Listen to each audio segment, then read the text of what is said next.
Maybe it's the gray skies and prolific rainfall. The northwest part of Washington state can seem a dreary place at times, which is what made Oakley Carlson's beaming smile stand out even more. She was funny. She loved when we would laugh, so she was always just acting silly or doing things to make us laugh. And Jamie Jo Hiles was Oakley's foster mother. She and her husband Eric had Oakley with them from the age of 7 months until just before her 3rd birthday. Oakley, what are you eating? Pie. Pie? Pie. Dance recitals, beaches, trick-or-treating, a normal, happy home. it was just such a good bond. I felt like we were just such a good family. Like, we felt like a nuclear family. Then that bond was horribly broken when the state ordered that Oakley be reunified with her birth parents in 2019.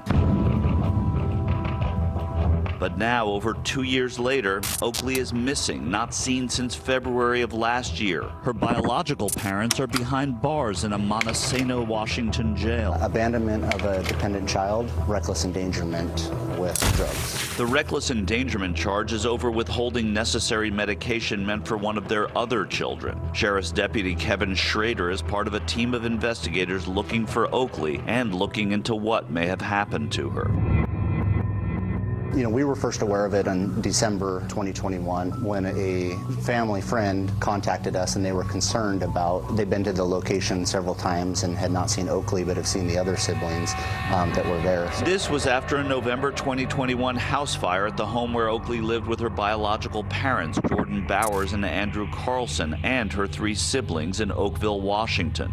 It was then that Oakville school principal Jessica Swift noticed something was amiss. Jordan had let us know that there was a fire, and so I'd gone out to check on them and offer support and drop off supplies from the school right after their fire. And I saw all the other kids running around and playing, and I didn't see Oakley. And I thought it was a little odd, and I asked where she was, and they told me that she was in her room in timeout.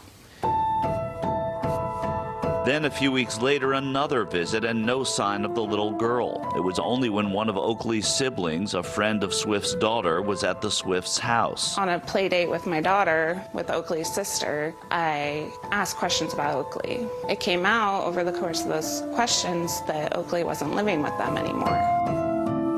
I can't describe the feeling I had in that moment, sitting on that couch next to that little girl when she said that. That December interaction was when Jessica knew it was time to escalate things. Immediately contacted Grace Harbor Sheriff and got the ball rolling that way. Processed the house, interviewed the children that were there at the house, and it had been some time since they had even seen Oakley. Now they're young children and they can't, answer you directly, but it led us to believe that Oakley wasn't even there at the time of the fire, and it had been months prior to that any of the children had even seen her. This smells of obstruction of justice, doesn't it? Yes. Investigators saw other obvious signs that Oakley had not been at the house. We did not notice any bedroom set up for Oakley downstairs where everybody else had bedrooms set up. On top of that, Schrader said they saw no clothing belonging to Oakley. The family had moved to a hotel in nearby Tumwater, but were back and forth to the house, raising another red flag. Their vehicle that they left the Tumwater Hotel with and then traveled back down to Oakville had 1 car seat in it. And there was a 2-year-old sibling as well as a 6-year-old sibling of Oakley that would have been in the car at that time. To foster mom Jamie Jo Hiles, the revelation that Oakley was missing was a compounding heartbreak, forcing her to relive the day the smiling girl was taken from the safety of her foster home, the last day she ever saw her. We just chilled out on the couch, and then the driver picked her up at 10 o'clock, and I don't know if I've ever cried so hard in my life. She's happy because she gets to see her sister, but she's also kind of confused because why am I crying? Why is Dad crying? And for Hiles, those tears have now turned to something else. I am so angry. I am so angry, and I know that She's angry, she says, because it did not have to be this way. Now I'm very angry at our social worker and at the state of Washington. Why have I reached out to people in government and haven't heard back yet? But mostly she thinks about how it could have been different, how the horrors alleged in police reports didn't have to happen. I think about the abuse that happened, like hearing from the police reports about Oakley being starved. What did it, Mama? Or that she was beaten with a belt. Or that she was locked in a cabinet. What is it? Can you tell me? It's cheese and what? Cookie.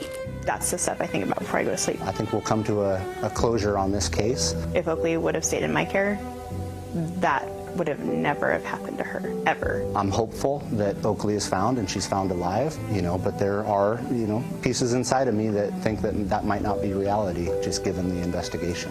What sustains the Hiles is that whatever may have happened to Oakley for half of her still short life, they showed her what love was. I hope that when she was scared, when she was locked in a cabinet, or when she was afraid about something, I hope that she remembered that, like, she had us.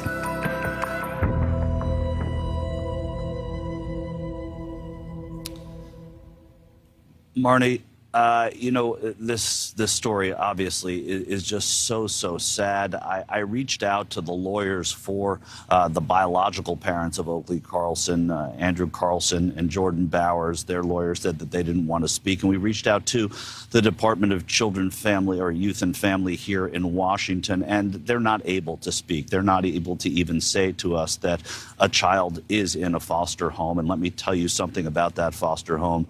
The concept of love is one of those things that's really difficult to describe, Marnie, but when I was in that home in Elma, Washington yesterday, the home that Oakley was able to call home for those 2.5 years, you did feel love. I mean, it was in the air, and that is what makes this so tragic, is that she was really taken from that place and put into a place, and we don't know what has happened to her. Marnie. And you could see that love on her face in those home videos of her talking and laughing and smiling.